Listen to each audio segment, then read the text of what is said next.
Mateo Kapitulo 10. Pamati kamo. Ako nagpadala kaninyo nga sama sa mga karnero ngadto sa panon sa mga lobo. Busa, kinahanglan nga magmaignat kamo sama sa bitin ug magmalumo sama sa salampati.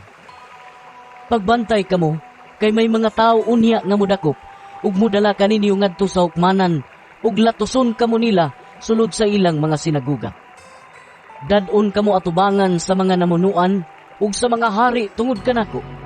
Ug pinaagi niini, makasangyaw kamo sa mayong balita ngadto kanila ug sa mga dili Hudiyo. Kung dadon na kamo sa hukmanan, ayaw kamo kabalaka unsay inyong isulti o unsaon ninyo pagsulti. Kay inigabot na sa panahon, hatagan kamo sa angay ninyong isulti.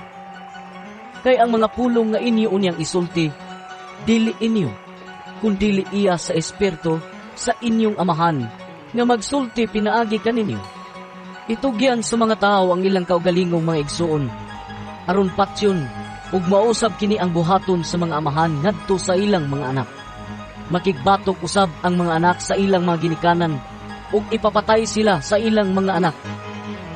Dumtan kamo sa tanan tungod kanako, apan maluwas ang mulahutay hangtod sa katapusan. Kung lutuson kamo sa katawhan, sa usa ka lungsod, dangop kamo ngadto sa laing lungsod.